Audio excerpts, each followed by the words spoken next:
Yeah. Sorry, I just edit everybody out in a minute. Just to get everybody. But I think the members should be notified by mail. You know, get a form to them first. Okay, I can do that. I'll work with Shirley and get that done. I think make sure that the format works. I think the Google form is a great idea because it just digitizes everything really quick, John. I think that's a great idea.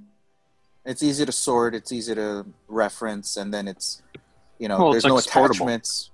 Yeah, it's exportable. You can manipulate it, and it's nothing that needs to be manually updated separately. And it's shareable, so we all can see it. Exactly. I agree on that one. But yeah, for anybody that's maybe older or afraid of the computer or whatever, if one of us on their behalf could submit the information on the form, that way it's all tracked in one location. Yeah, that's not a problem. I think do that with all the old timers.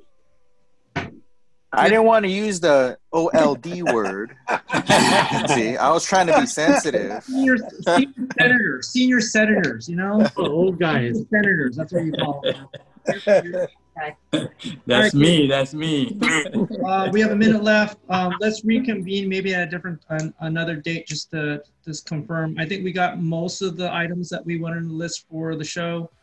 You want to decide on a date for the show? February So the 30th is 2 weeks away from the 16th.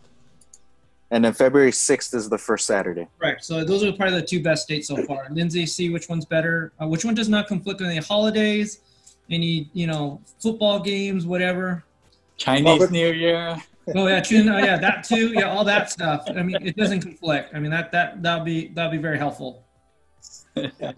Well, football's going to be playing on Sunday. I was just going to say, you just embarrassed yourself this week by saying football on Saturday. Right? Okay.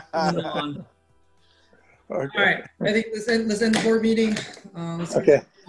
Let's reset really quick, and we'll start in about a couple minutes. I'm going to see if Travis Goldstein needs a little help coming online. Let me call him. He's not responding to text. Do you want to have another meeting in another week or 2 weeks? 2 weeks. 2 weeks? Yeah. Do you want to have it on a weekday or weekend? Weekday's fine. Weekday, weekday's fine. Weekday evening, yeah. Yeah. What day is good for you? What's today? Thursday? Let's do Thursday, 7 o'clock. That's fine. Okay, the 29th of October then. Okay. Sure. Okay. And I'll send out a reminder.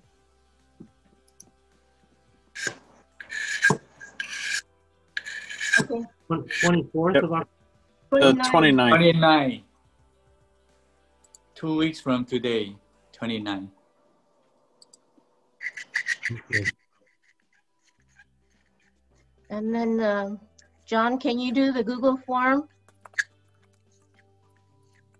I'll send that to you tonight for review. Okay, thank you.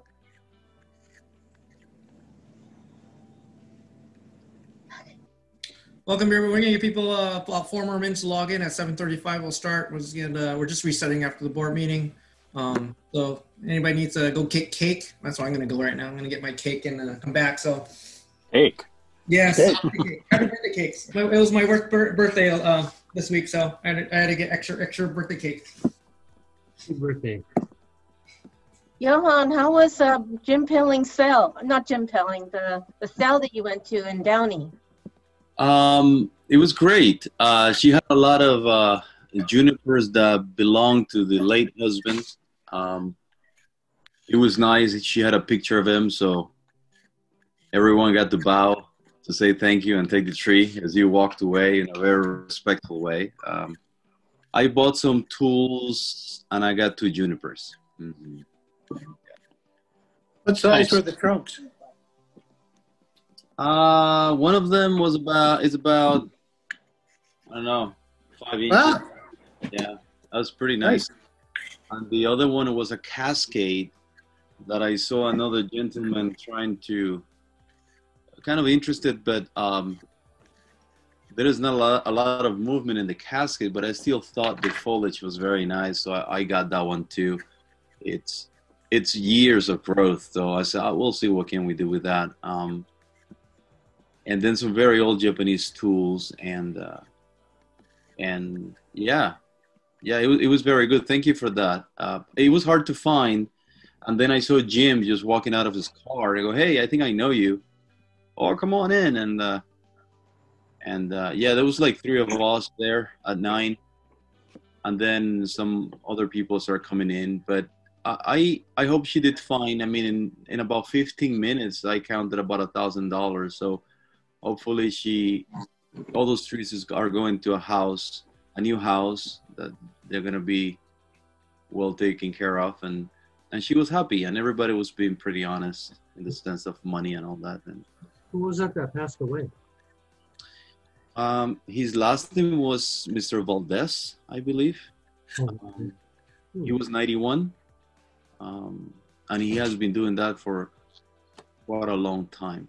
But you can tell the trees, maybe there was a couple of years there nobody was tending to them. As you know, you see the tree a little bit sad, but you know, they're back there, and they look bigger than what I thought they were gonna look, but they look nice. I was very happy with that.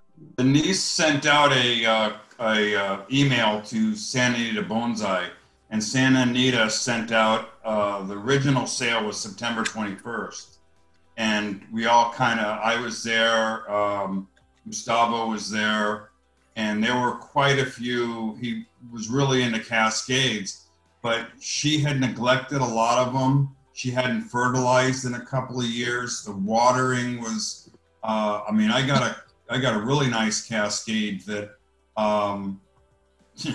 she goes, oh, about $100. I go, no, it's more than $100. And this one guy who actually got mad at me, he goes, oh, this is worth $25. And I said, be real. Because she had no idea on the price. She didn't. She said she trusted. Yeah. She said, my husband told me to trust the people that were coming in. So, and I said, okay, well, there you go. And you know, there was one tool. There were a couple of tools, and she goes, just take them. And I said, I can't just take it. I'll give you $100 for them. And she goes, what? That's more than the tree. Because like, I'm just trying to throw a hint without upsetting other people, right? But yes, you're right. Those 2 trees, I have a water sensor right now on them because the humidity is extremely high, and I don't want them to die for overwatering. So I'm watching them. Yeah. She was a very nice lady, and she kind of didn't really have a clue what was going on. So we were trying to help her. Yeah. But yeah. So Mike, no 1995 trees, huh? What's that? No 1995 trees, huh? No. Did everything sell?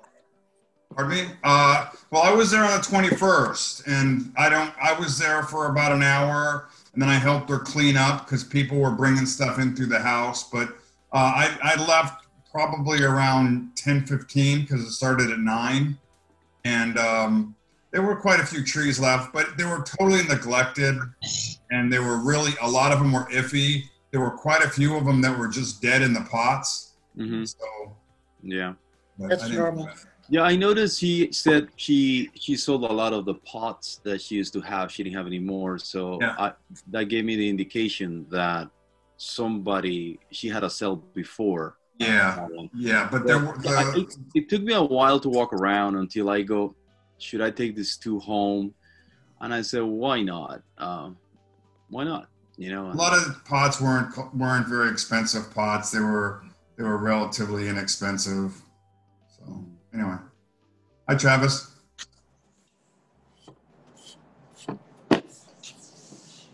Well, good evening, everybody. Let's get this meeting started.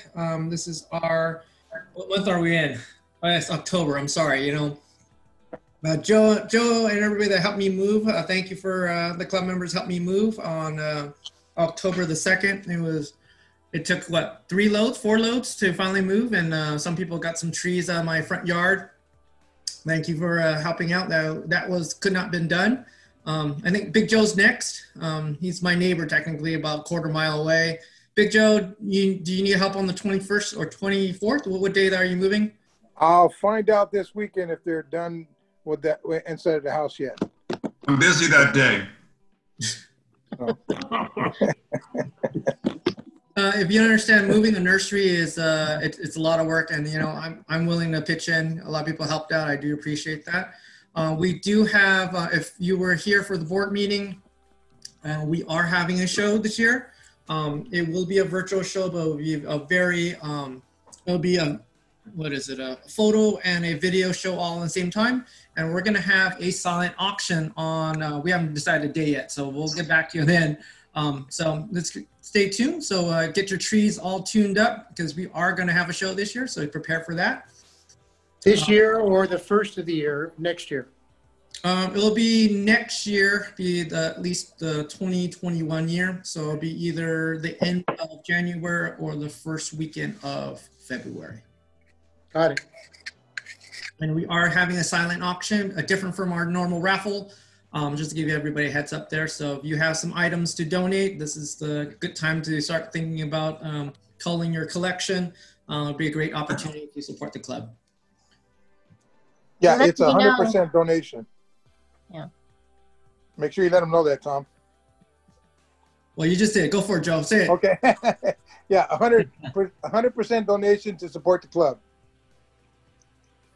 And then next month's meeting in November will be our last one for the year. I'm not sure we're going to have a Christmas party this year just because of COVID. Yeah, I don't know. So we'll play by ear at that point. But next month will be a round robin again. So we'll have a round robin for November. Great time to talk about your deciduous trees as they start to go to sleep. Especially in Southern California. So things on that nature would be really great to talk about for next month. So if you don't know what a round robin is where everybody in this room has the opportunity to ask a question, show off a tree, or give a suggestion for the club. So that's a round robin if you have not been through one before. Okay. And then tonight we have Michael Jonas to give a really quick on tool maintenance. And we have a special guest today. We have Travis Goldstein. Just if you have any general questions about tools, especially Japanese tools, Masakune tools, he'll be our expert for tonight, and he'll probably just chime in. So if you guys have a question about any tools, you know, we got an expert in the field, so let's use them, abuse them, as we call it here. But Travis comes from Thousand Oaks, so he's coming from a long way. Isn't it great? This is just a learning grade. It's a long drive. Commute was killer, I bet. Yeah. All righty. So, Michael, the show is yours. I'm going to put it on speaker view. So if you guys want to go speaker view, which is the upper right-hand corner, that makes sure the speaker is in the full view or full view mount if you want to see that. Okay. Michael, all yours, Michael. So you said speaker view, and I'm not sure what that was. Is that for everybody or for me? That's for everybody. When you're talking, you're the main person on the view, so it's just really for you. Okay, great. One of the things about tool maintenance that I like to think about is just cleaning your tools after you use them or before you start using them for your next job, because sap builds up between the blades and you can carry vectors from one tree to another. So this is works pretty well. It's Clorox disinfecting wipes, very convenient. You just pull it off, grab your tool that you've recently used, and just clean the inside of the blades.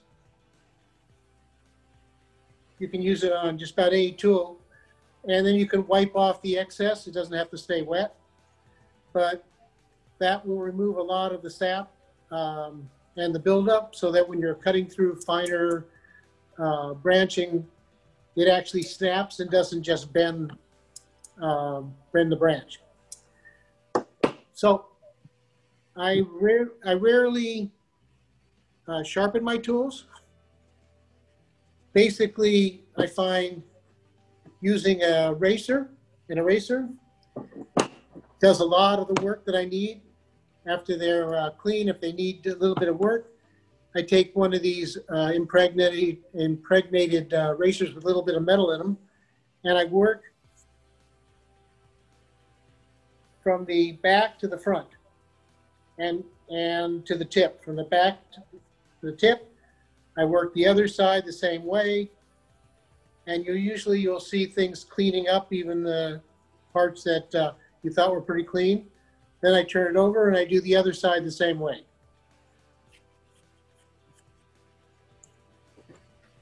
So depending on how dirty your tools have gotten, this can be a few strokes or it can be a little bit more work. Once you've done that, you can inspect the tool. If it's loose and it has a rivet, you can use a peen hammer and a piece of metal, and you can tap the rounded side of the rivet so that it tightens the blades and you don't have as much slack in them. If you have slack in them, a lot of times they won't cut as efficiently, especially for finer branching. You don't want to hammer the rivet too hard. This one, you can actually tighten the rivet with a wrench. This is a stainless steel tool. But with the ones that we normally get that have rivets, you have a raised side and you have the side that you can round off. So if your tool is sloppy, just hit it with a peen hammer, starting more gently, and if you need to, going a little bit stronger until it tightens up. And also,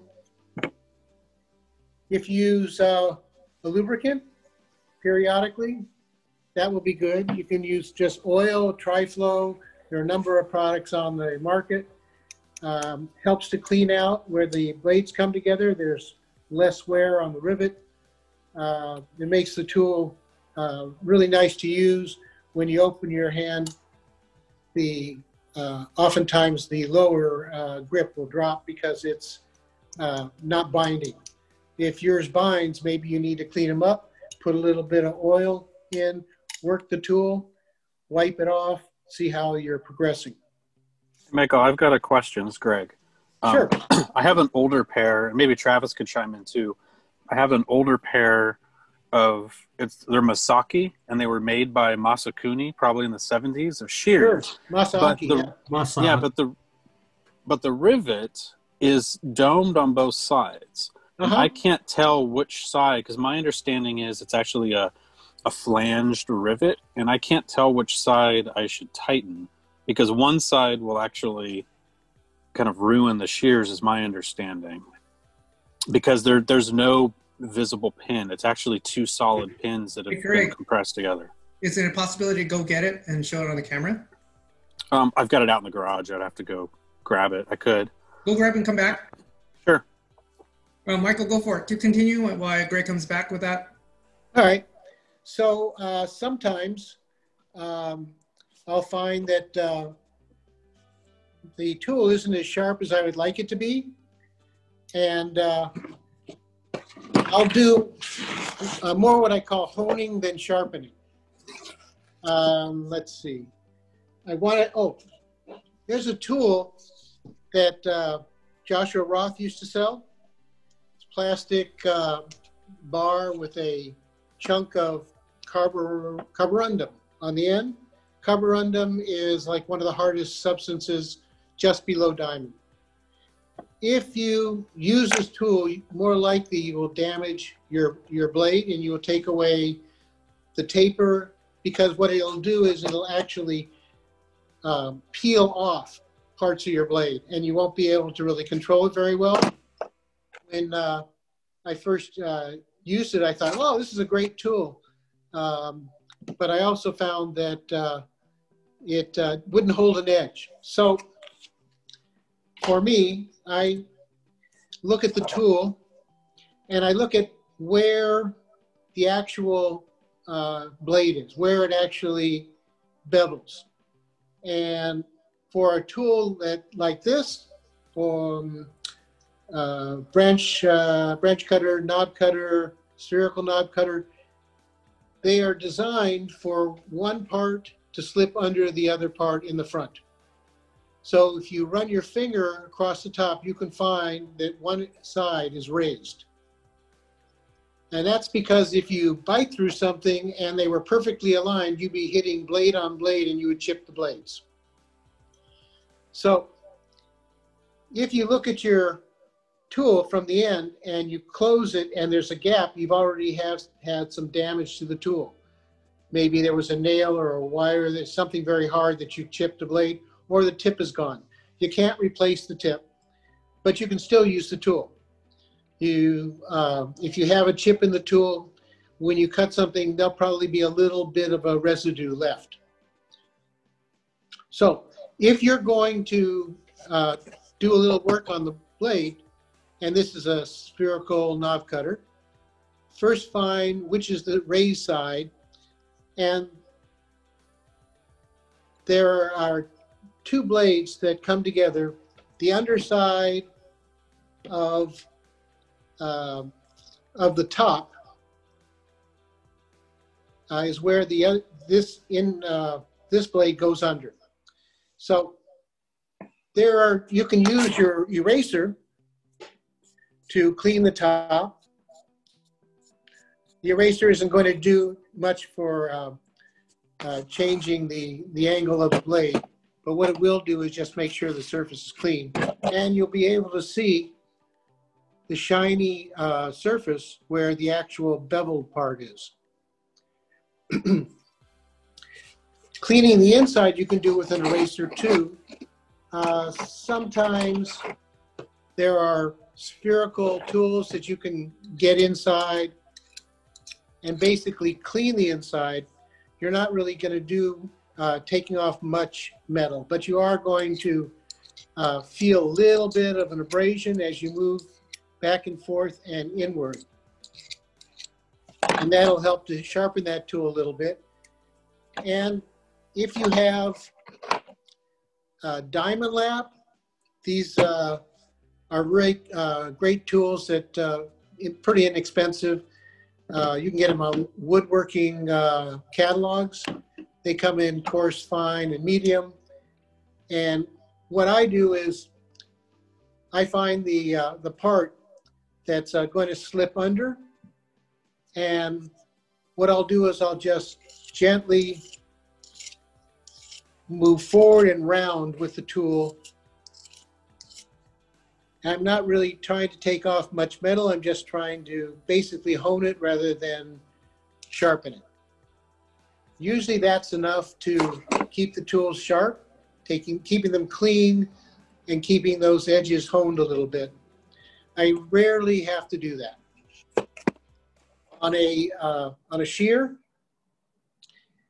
be aware that when they created the shear or any tool, they created the bevel that they had intended the tool to have. So if you're going to attempt to sharpen, even with one of these, you want to be flat to that beveled surface. You don't want to come at an angle because you'll be trying to cut a new bevel into the blade.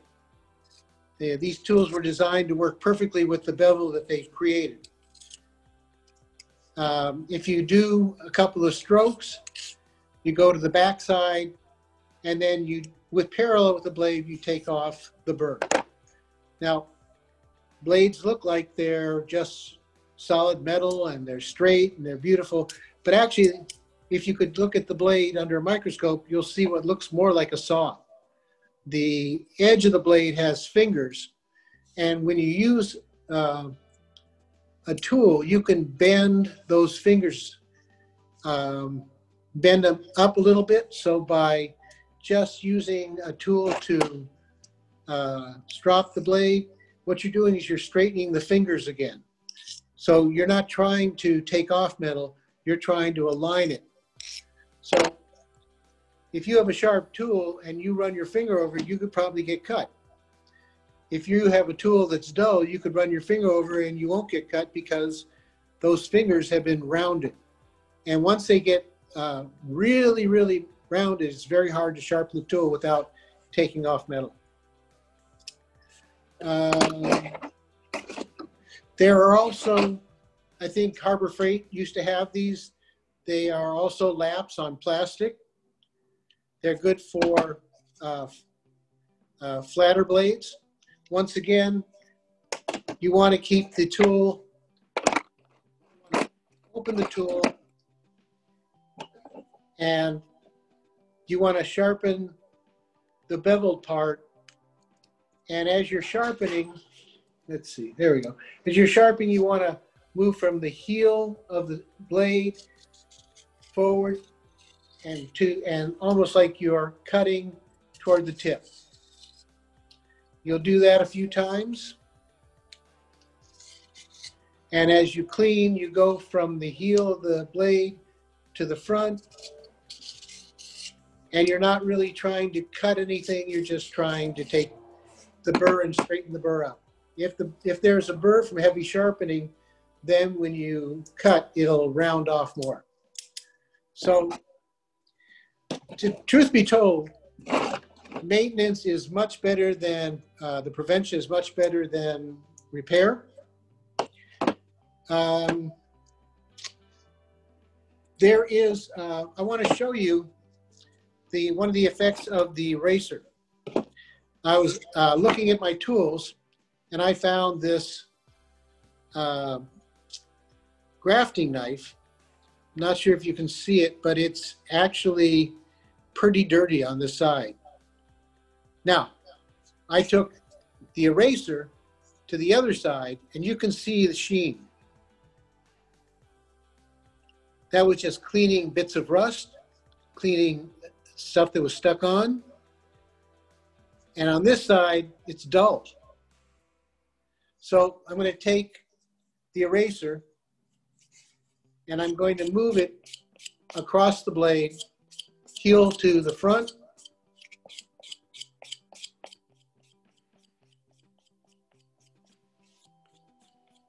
And in just a few strokes, I'm also trying to keep the eraser pretty much aligned with the blade. There. Now you see the difference. See how it's shiny? Okay. And by doing that, you actually are sharpening the blade. I'm not sure if they're sharp enough to do this, but I'll give it a try. Piece of newsprint. Nope, not very sharp. But when I graft, I have my grafting tool. Now, they used to tell us, Masishi used to tell us that he would sharpen his tool for an hour before doing any grafting. So I want to show you something called a stone pond. Can you see it now? It comes with a piece of glass. It comes with a couple of rails.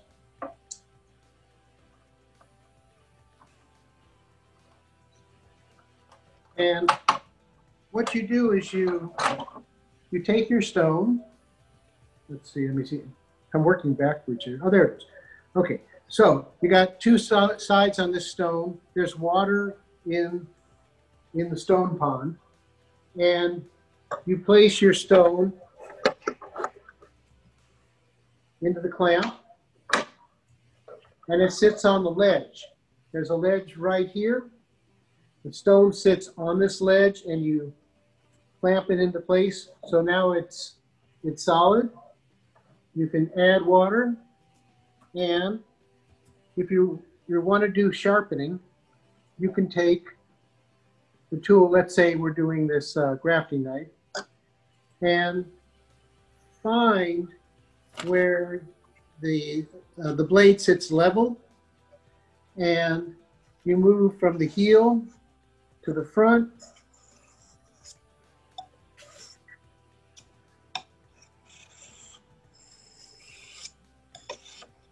Now it may take some practice. If you think that you're not getting it level, you take a marker, black marker, and just put a mark on your blade and run it a couple times and see if you're taking off an even amount or you're taking more off the front of the blade. Then to finish up, You can use the back, and it doesn't take pressure. But one of the things you can do is stabilize the blade with your finger. And you want to stop the blade. Let's see, there you go. You want to stop the blade before you come off the edge. Because if you come off the edge, you're going to have a tendency to dip the blade. So you come straight. You can even move in little circles. But you want to finish on the stone. Okay, so one of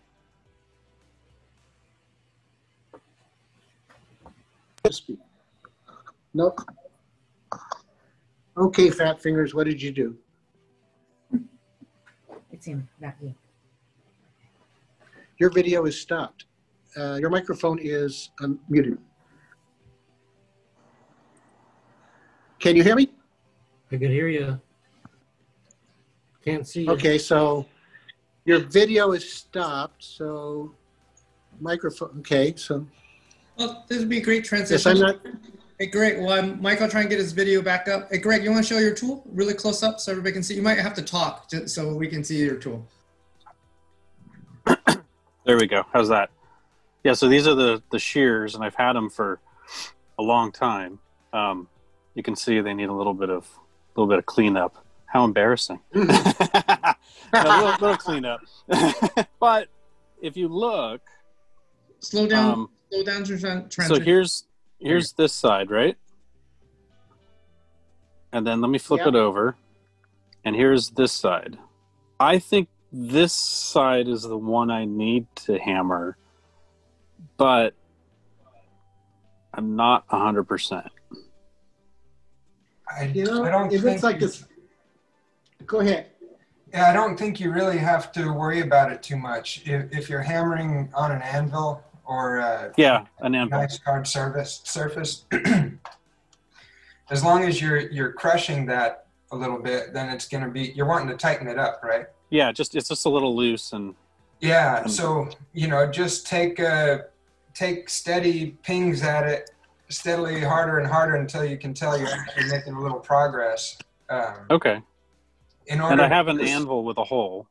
Yeah, so that's how you would loosen it up. Okay.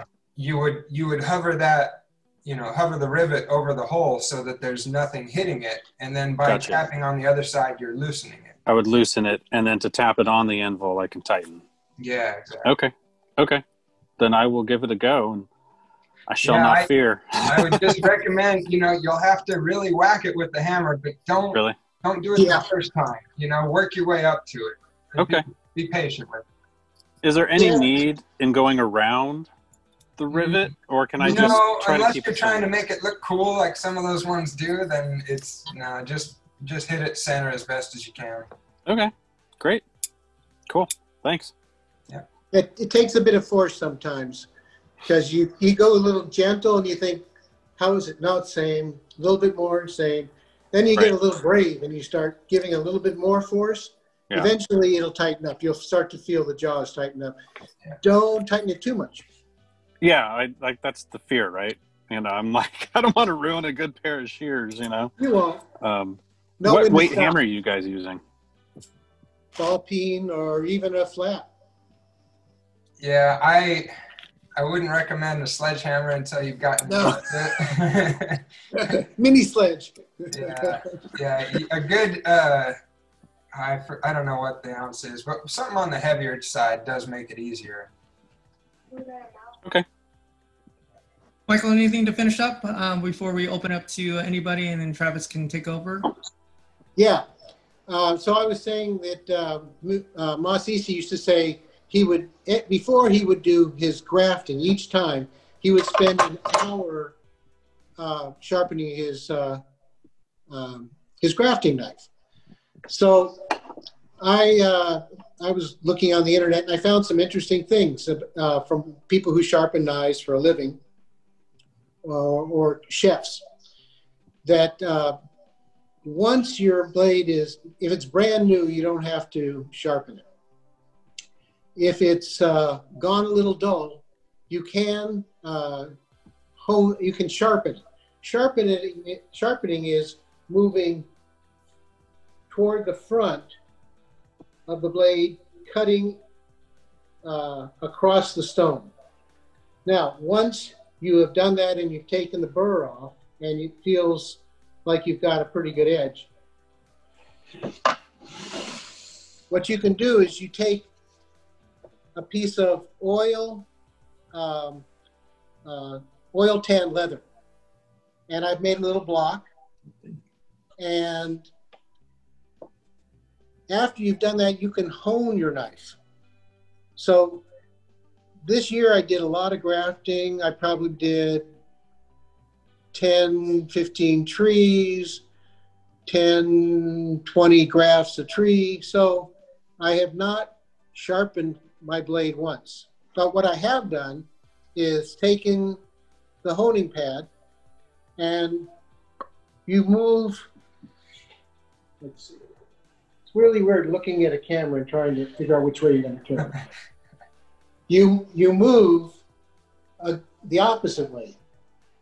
You move from the heel away, and you do 10 strokes, and you stop before going off the edge, and you can actually feel the blade sitting on the pad. Oh, you can do this without polishing compound, but if you use polishing compound, let's see, where are you? Here you use a heat gun to warm the leather, and then you rub this in, and then what it does is give just a little bit of grit. So when you hone the blade, you do 10 on one side, 10 on the other side. You're pulling away.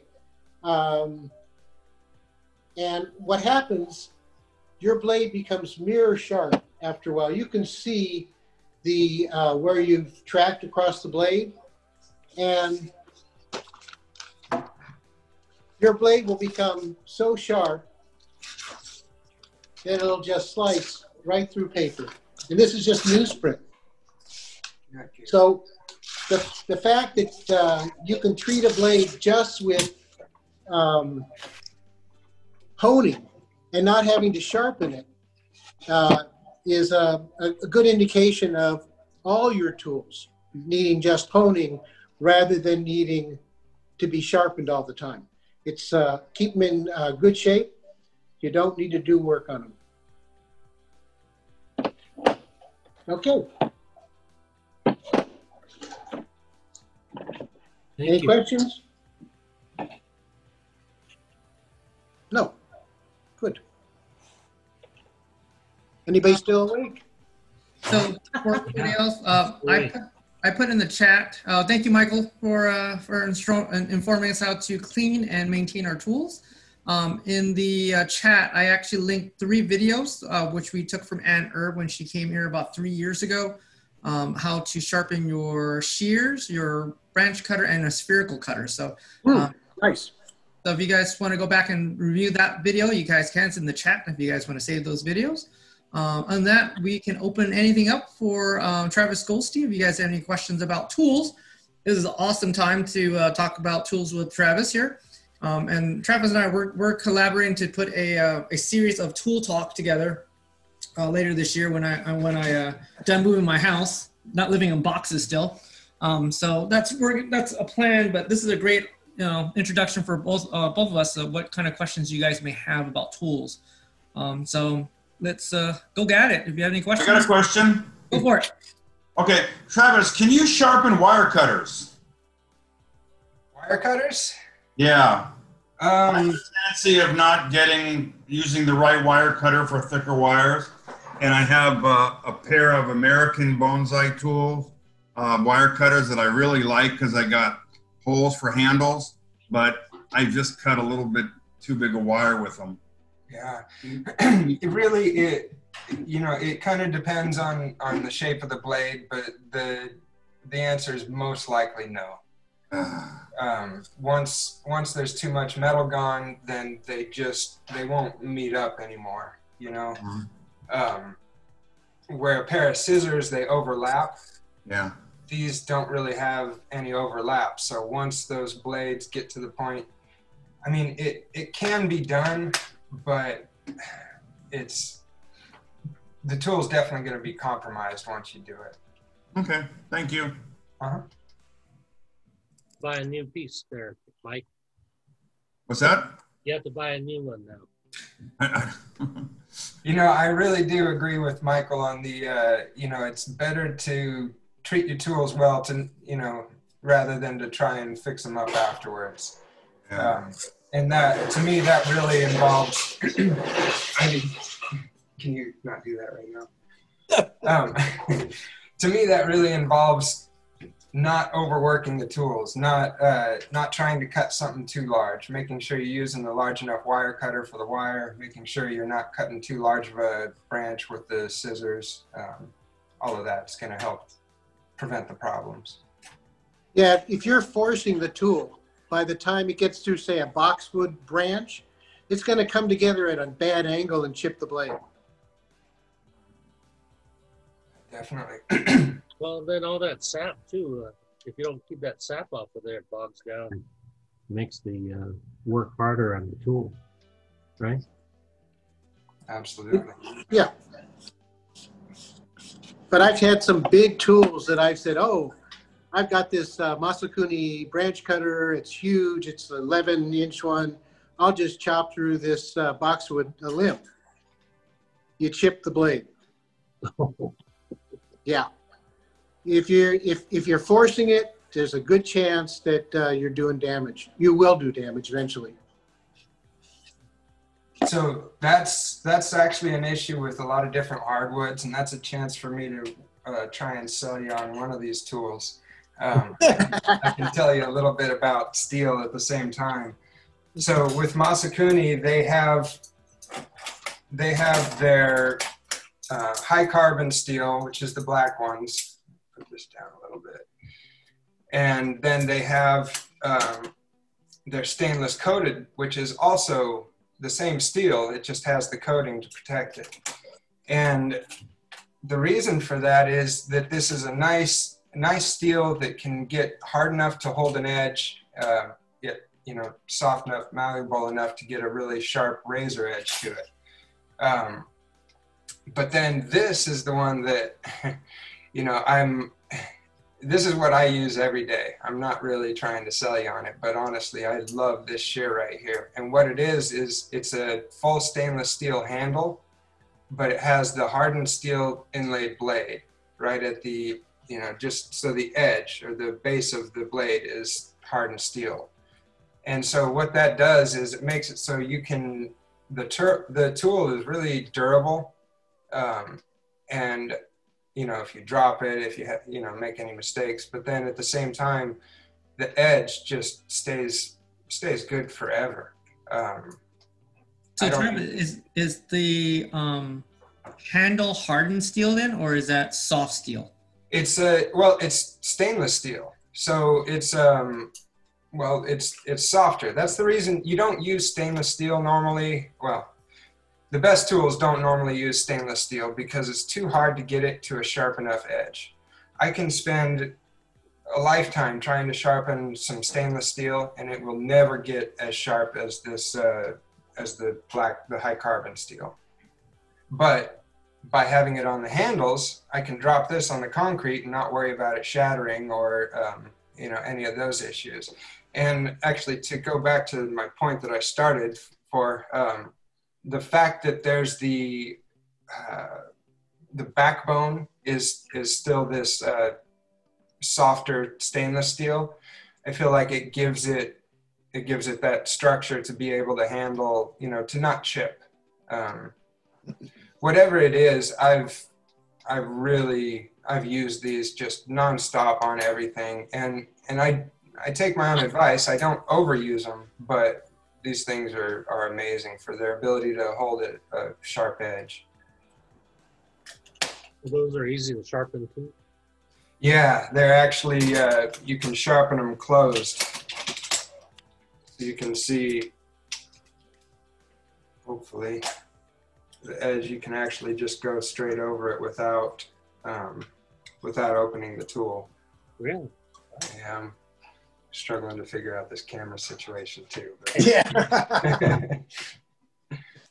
I think John has the right comment, man. Take my money. Travis. Yeah. Can you tell us what the price is like between all three of the different pieces that you just showed? Between the three shears? Yeah. I can't tell you the exact price, but I can tell you roundabout. So the black ones are around 110. And then the stainless ones are usually going to be about $10 more. They're not too much more because it's just the coating on top of the same metal. And then these ones, I think they're around 250. I'd have to look it up for sure, but yeah, I've. And those are the 8-inch. Those are 8-inch shears. Yeah, so they have them in 3 different models, and they're, I think, somewhere between 6.5 to 8-inch. So it just depends on the size of your hand, what you're comfortable with.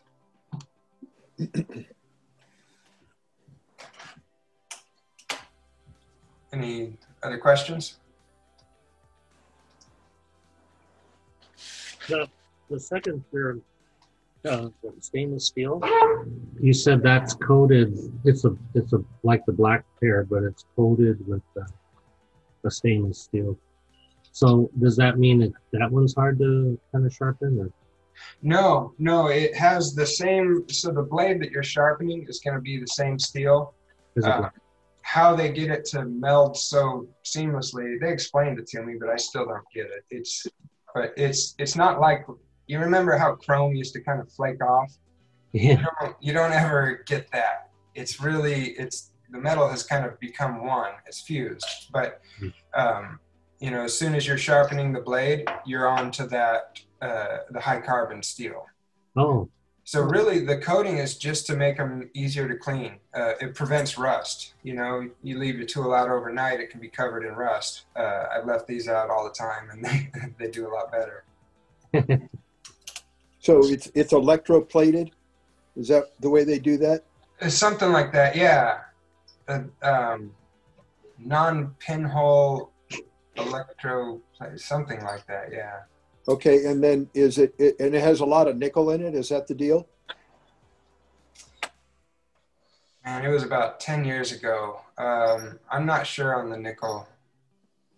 Nickel's what makes stainless really hard. Yeah. The more nickel it has, and there's different grades. So yeah, I'm not sure if the hardness of it is even what they're going for. No, they're probably not. Yeah, they're just going for a coating to keep it from rusting easily. Yeah, exactly. One other tool I might show you guys is this thing, just because you don't really see it very often, but it is, if you want to know what I'm usually using, it's the pair of shears that I just showed you, and then this. Where most people are using a branch cutter, concave branch cutter, I'm using this, and because of the design of it, maybe I can show you with my hands. Because the blades, on a concave cutter, the blades are coming together like this. On this one, they're coming together almost like a set of shears. They actually do overlap a little bit. And so you're able to cut a lot bigger branch with a lot less effort with this tool. And it leaves a nice flat cut. So a lot of the times you don't want what a concave cutter will do, where it leaves that divot. This one leaves a nice flat cut. So I wouldn't necessarily say it can completely replace the concave cutter, but for me, it's on my workbench where the concave cutter a lot of the time isn't. So I actually have one of those, and I really like it. I bought one from you, I don't know, a few years ago, Travis, and that, I think it's like a crescent blade. I think that's what it was called. Yeah. But I was impressed because you can get right close to the trunk or to the branch, and where you just need to take off a little bit of branch, but not actually cut into the trunk or into as much. Maybe there's a scenario. I mean, cutting smaller branches, I find it's a lot more useful than the typical concave cutter. Yeah, and the concave cutter has its purpose. You know, if you're cutting a black pine, then you want that, you know, that divot for the callus to grow over into. But if you're cutting maple or, you know, most other things, you don't necessarily need that. You know, it's still going to feel over smooth. So where you come back and you dress it up with a knife, you can just cut right flat against the trunk and it's clean. Yeah, exactly. And that's why I say it doesn't completely replace it, but you know, each tool has its purpose, but this one does, you know, it's nice and efficient. Definitely.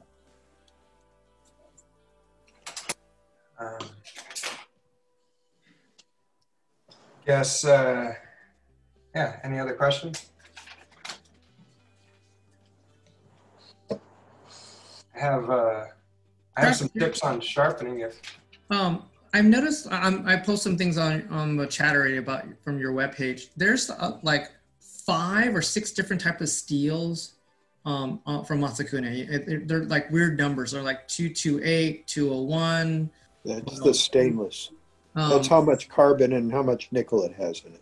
So, but some of them are like, you know, reasonable, $100-something, and then you got some things that are out into the $500 range. What is the main difference? Like, are they handmade? Well, so I grabbed a pair, and I really don't know how well you guys can see, but these are some of the professional ones, and really, so. That's a thicker blade too. Exactly. It's more metal, and these are meant to be sharpened every day. You know, these are for people that are using their shears all day, every day. If you've been to Japan and you know, you'll see those poor people sitting out in the sun just trimming constantly all day long. And so in order, you know, if you've seen somebody's old tools, Moss had a couple of pair, and a pair of shears like this, the blade's down to here. And it's nice and narrow, you know, it comes to a sharp point. It's because it's been sharpened so much that the metal is gone. So the purpose for having, you know, for the increased price on this is there's more metal, and it's also that hardened steel inlaid blade. So you've got that long-lasting, sharp, super sharp blade. How much of that is inlaid? Do you know? I don't know exactly. You know, I've tried to look, and I can't tell. There's been a couple of pair where they were messed up a little bit, and so I think that it is, you know, it's a millimeter or less. It's very thin. Right. Okay. Travis, when's a good time to start investing in quality tools? I know when we start off, we always get the cheapest tools that we can get. When would you think would be like the time for us to invest into, like, you know, quality tools? I think today's the best time, as long as you're going to treat them right. If you're really just starting out, then I would say a good pair of shears, a decent pair of shears. You don't want to go too cheap because they're just going to be frustrating. They're not going to work right. So I'd say a decent pair of shears, and then some needle nose pliers. I think that'll get you through a lot of what you need to do. And then if I had to pick one more tool, it would probably be that crescent cutter. You know, this one, because it does cover so many different things, and it can cut a larger, you know, more branch sizes than the concave cutter. But once you understand how to take care of your tools, then for me, I mean, you know, I did want to make money doing this, but really I love this stuff. You know, I love that I get to have all these tools and test out all the different ones, and there really is a tool for every job, you know, and so if you have a full selection of tools, then each one is going to last longer, because you're not trying to use your shears to cut a branch that's too big, and you're not trying to use your concave cutters to cut a branch that's too big, or, you know, all the different. Hey, Travis, I got a question on those the crescent ones. Is it spring action? Yeah, there's actually a removable spring right there. Yeah. Okay. Yeah, it was hard to see. I wasn't quite sure. Yeah. Yeah. That makes it easier on the hand. It does. Yeah, but you got to keep that the tool clean, because if you get it gunky inside, you open your hand, the tool opens just a little bit later and it jumps out of your hand. That's why you go out and you buy yourself a rubber mat and work on top of that all the time. Yeah, that's a good call right there. Yeah, I think keeping your tools clean is really important. I think you don't have to sharpen all the time, but if your tool is dull, you want to sharpen, because when you're trying to cut, you're going to have to use that much more force to get through it, with a dull blade. Plus, to me, it's just fun when you can kind of, now that I'm on camera, it probably won't work either, but that's how it goes. But yeah, a lot of what I like to do. Shave hair. Yeah, if you can see the hair just flying off, then you're in the right direction. Definitely. And I don't know, personally, I started doing this stuff when I was 10 years old. I got every knife and sword I could talk my parents into getting me, and I would spend all night sharpening them, and I love doing the stuff. So I say buy all the tools you can afford. CaliforniaBonsai.com.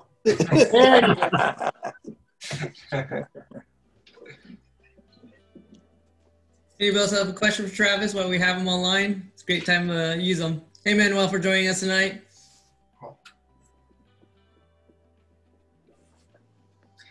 I guess I could also tell you guys, I can offer my sharpening services. I don't do it too often, but there's River. So I've got this thing, and that is really, really handy for sharpening your tools, because Moss told me that he spends 8 hours sharpening his tools, which I don't know how he had any time to cut anything, but he when I heard that, I thought, that's ridiculous. I don't have that kind of time in my day. And so I got this thing, which just stopped working, but normally it'd be a nice slow speed, and you can hold the tool at a constant angle. You can do all the things that Michael was showing you, but you can do them in a fraction of the time. A blade like this, in 15 minutes, I can have it just razor sharp, super consistent. There's also all kinds of bits that you can use to hold the blade at just the right angle, so that you're getting just the right angle out of it. And yeah, it's Is that like a well of water there too? Yeah, it's a whetstone. Yeah, so it's a slow speed stone that goes through the bath of water right here. And it doesn't take off too much metal. I actually got the 4,000 grit stone. It comes with an 800 grit. The 800 grit would destroy your tools, but yeah, this one just takes off a tiny bit of metal. And then on the other side here is the honing wheel, which I actually have 2 attached here. So like Michael was showing you with the blades, when they're curved like that, it's difficult to get matched up to it. So I have something like this, which is a block. I have a little leather on there, but this block you can actually use for honing out the inside of the tools. Same thing with this right here. You can just kind of work the tool around the edges of that. One thing I would say is, or just a reminder, don't sharpen the backside of the blades. The inside here, you want to hone it, and you do want to get rid of that burr, like Michael was saying, but you don't want to take out much metal from the inside of the blades. And then especially if you're working with a pair of shears, don't do anything more than just like one little bit, because as soon as you've sharpened this inside of the blade, they're no longer going to meet up the way they're supposed to. So, just like Michael was showing, like just one to take off that burr. Same thing, very important with a grafting knife. You don't sharpen on the back side of that blade at all. The most that you want to do for me, I would never even put a stone to the back side of the blade. I would only use the leather strop. And then what's happening there, you want to go back and forth between the two sides with the leather strop, because like he was saying, there's that finger of metal. You'll have the blade that's thick, and then this very thin finger of metal that comes off, and really you want to work that back and forth until it snaps off and you're left with a nice sharp edge. You know, that's the point when you can get that just razor sharp edge out of a high carbon steel. What kind of rouge are you putting on the leather? You know, I've tried a few different ones, and I don't have something that I really like. My friend gave me something. It's just a polished compound of some sort, but you use too much of it and it leaves this black, I don't know if you can see that, that's black on the top side of the blade there. So it leaves scuffs all the time.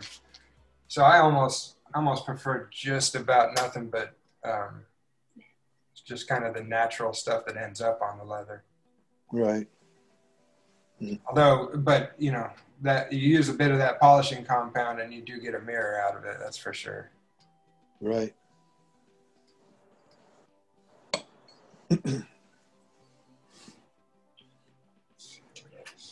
Just a quick plug. Our raffle will be ending soon. If you'd like to buy some raffle tickets, will be 3 items up: is a Virginia Creeper, a quarter cantus or a jade plant, and an old, looks like a really old pot there from the 70s. So if you're interested tonight, please put your money into the raffle for tonight. Greg, can you put the link back up, Greg, for tonight? Yeah, I'll paste it here. I'll paste it up in the chat in just a moment. Thank you so much. Any other questions for Travis while we have him online? It's already 8:30. I'd like to say thank you to both of those guys. You guys did a great job tonight. Yeah, thank you. Yes. Yes, thank you. Thank you. I think that is it for tonight. Let's do the raffle really quick. Thank you. A quick question, Travis. The steel, is that considered called a Japanese white steel? The high carbon steel? No, it's a Swedish steel. It's a Swedish steel? Yeah, what they told me is that the steel in Japan has been recycled so much that it's not a very high quality, and so they're actually able to get the best quality stuff out of Sweden. Oh, that's fascinating. Okay, interesting. So it would be the really old stuff. It's probably the Japanese white steel. Perhaps, yeah. To finish up on that question of the price, there is a level of blade that they basically do it like the samurai swords. And so with that, it could be the different steel, that maybe the Japanese white steel that they're using. So like the Damascus or the Sanmai. Well, I don't know. Yeah, I don't really know what technique they use specifically, like going in. But I do know they have 2 different grafting knives, and the more expensive one is a little thinner, so they're using less metal, but it's about 3 times the price. And from what I understand, it's just a matter of how many times they've folded the steel. You know? Gotcha. Right.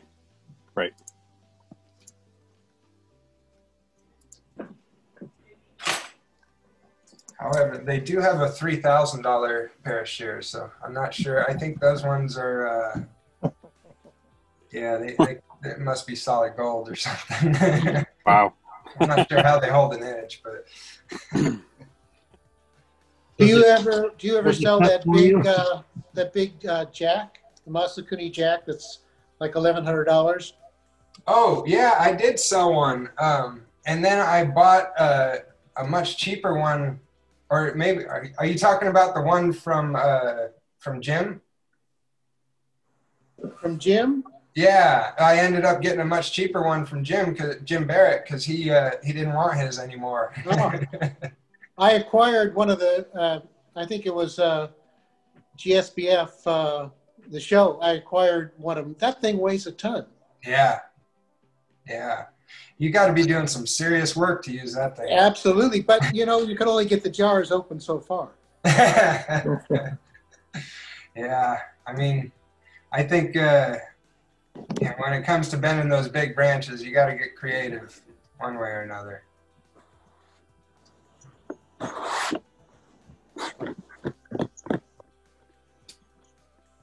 Hey, Mike Jonas. Yes. You sent me a box of magazines about a month ago. I still haven't opened them. well, they're in good shape. We know that. They are. Hey guys, any more entries? I've got Kelly in here right now, and I've got looks like I've got Nick in here. Anybody else joining in?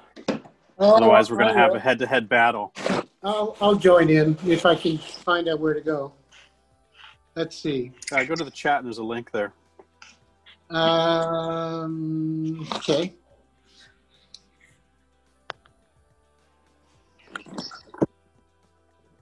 Hey, Travis, while he's looking for that link, any challenges getting amongst the pandemic here, getting material coming over from Japan? Yeah, definitely. Well, I don't know where it's being distributed from, but I would assume there would be issues or even manufacturing issues. Yeah, well,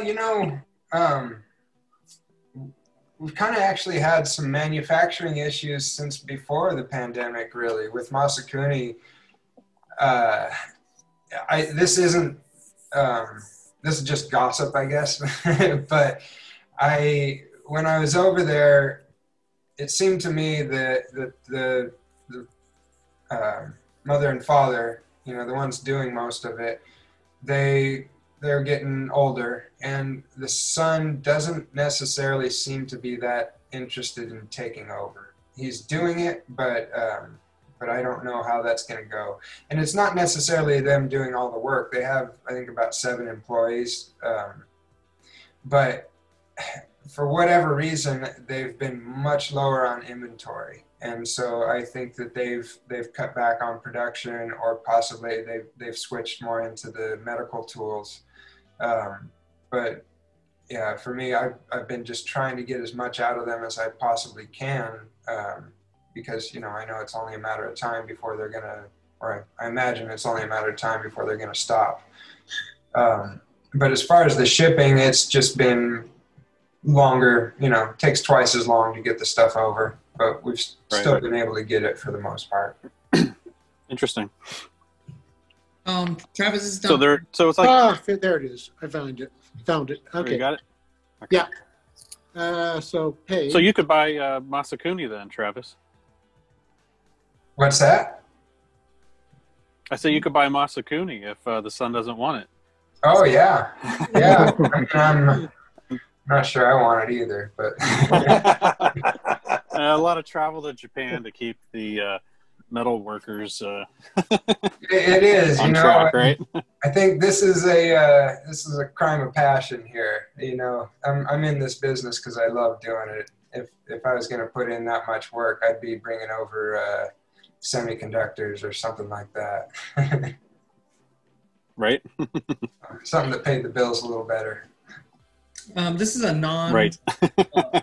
question, but not many companies have the stands anymore, the little metal stands anymore.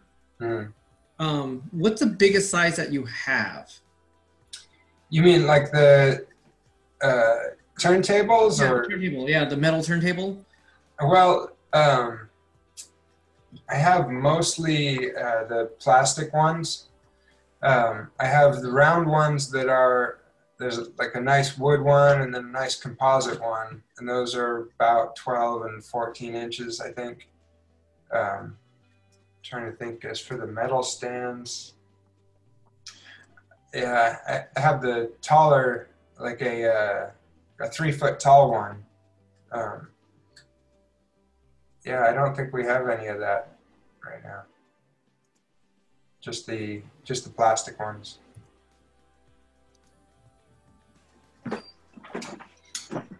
Hey, Greg, do we know, are we ready? Anybody else in the raffle? I know Michael Jonas is going to join in. Anybody else? Going last call? Just finishing up. Kept asking me questions. So did you see it show up yet? Let me just refresh. What was your question? Is, what kinds of tools? Okay, it said it processed the payment. Hey, Lindsay. Yes. Oh, you love her cookie. Control. Yeah, love her.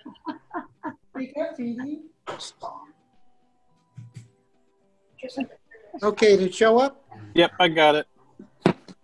I waited the whole meeting to show you that, Debbie. I've been waiting the whole meeting for you to show it to me. You got those, Tom? Yeah, I got those. I touched the Okay. yeah. That was a practice run.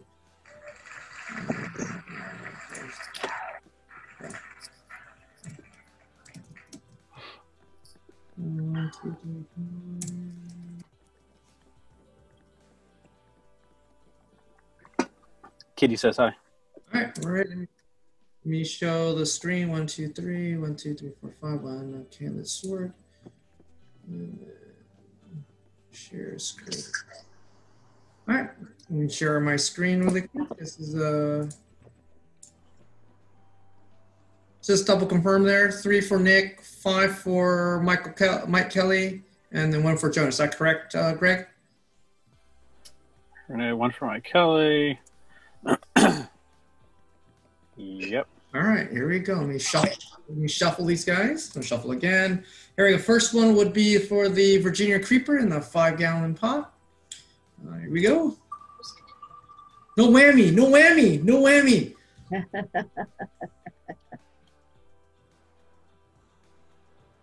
I like your wheel. I think it's cool. 1995 wins the Virginia Creeper. All right. Mike Kelly's got removed. And this is for the jade, small jade plant. Is that the date from Frank Yee? It looks like it. And it goes to Nick. Yay! And last but not least, it looks like from the 1970s blue pot. And this gets the pot. Not the pot you smoke, but the pot you use for plants. Now, Nick is the big winner, looks like. Here we go. Congratulations, everybody, tonight. Thank you for serving the club. Again, thank you, Travis, and thank you, Michael Jonas, for being with us and being our showmans tonight. I hope You're you guys so welcome. And then last but not least, our next meeting next month in November, before the end of the year, would be on November the, did I get that right? The 19th, is that correct, everybody? Sounds good. Yeah, that is November 19th, starting at 7:30. I know, don't do that. Don't do that, Big Joe. You're making us all sleep already. Thank you for coming, everybody. If you'd like to hang out, be great. If not, we'll see you guys next month, everybody. All right, good night, everyone. Good night, guys. All right, bye. Bye. Bye. Bye. Bye. Good job, Trav. Thank you. Good to see you guys. Good night, everybody. Night. Night. Garen, that's like, there it is.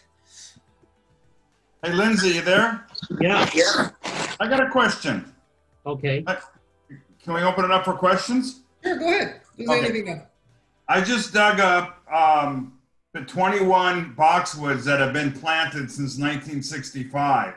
Oh, you dug them Now, because they were hedges, Yeah. like the top 12 inches of them is dead, except the top 2 inches are green.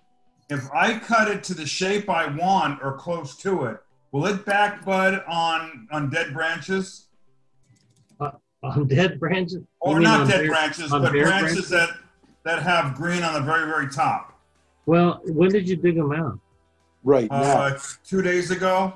Yeah. Okay. And then, I'd let them get, used to being in the new soil and get the roots kind of, start generating new roots. And then maybe after it gets healthier, some growth comes out, then bring it back. But we're getting into the fall where you may not want to cut it back too much in the fall. You might want to wait till spring. Okay, because I have to remove them. So. Oh, you didn't remove them yet? Well, I know I did. I removed 21 of them, but I have another 11 I have to dig up next week or the week after. So. Okay. So say that again. What's your question? My question is I cut the other ones back that I transplanted already. Yeah. But the ones I have now, they were cut down. The ones I haven't done yet, they're cut down as a hedge. So there's the top 2 inches are green, but then underneath the green, there's about 12 inches of just kind of dead branch that no sun got to. Oh, okay. Now, there are some back budding in there, but not a lot. Okay, what I would do is go through and thin it so it gets more light inside, but try not to bring it back. Not to bring it back too hard?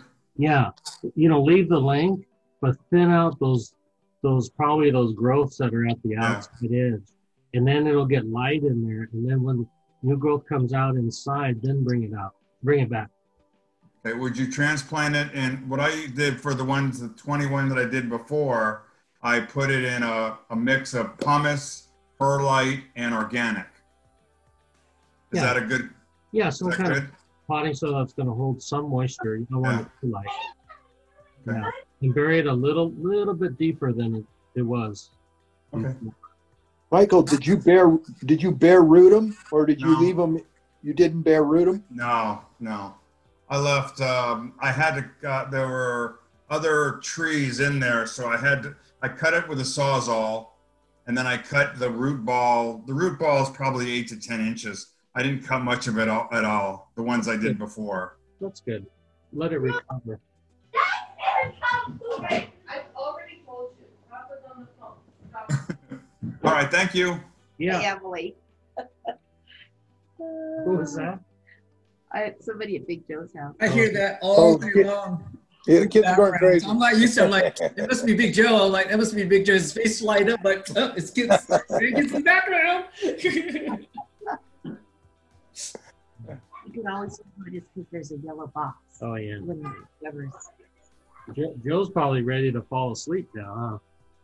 Nah, about 12 o'clock. Oh, yeah, you have this, 30-minute commute every day? Yeah. Oh, my goodness. My commute's long, too. Mine's like 15 minutes. Yeah. Walk the dogs, come back home. I almost walked to your house. I was like, man, I'm tempted to walk to your house, Joe, but I was like, you know what? It's uphill. I don't think I want to walk up to your house. I'll give you a ride back. No, coming down is easy. Going up is the hard part. Yeah. Oh, my goodness. Does anybody need a play set? I have a huge... You got to come by, Joe, to measure it. No, Joy doesn't want it because he don't want the spiders to accumulate in there. And he's afraid it might bite the kids. The spiders. Yeah. Anybody want to play a play set? It's John. He's got 2 of them. What happens if one of them gets bit? He's got another one.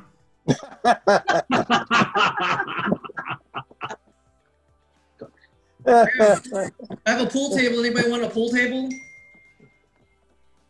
No? I need a pool table, man. I need a table. I don't need that stuff. All right, everybody. I think. Okay. Good night. See you guys later. I think John Good night, Hey, guys. Shirley, did you get the pictures I sent you? Hey, you sweetie. You want to say goodnight to everybody? Come here. Come here. Come here. You're a good boy. You're a big boy. Come on, big boy. Big boy. Hey, big boy. Hey, big boy. I did not get anything from anyone. Oh. Did you send me some pictures? Yep. a follow-up to the ficus, the work on the ficus. Oh, that one. Yes, I got it. I forgot to put it on the newsletter. I was going to do it. I forgot. It came after the newsletter. I know, but I forgot to put it in the subsequent letter. Oh, okay. Just want to make sure you got it. I got it. Now I will put it in the next letter. Okay. Thank you. You're so welcome.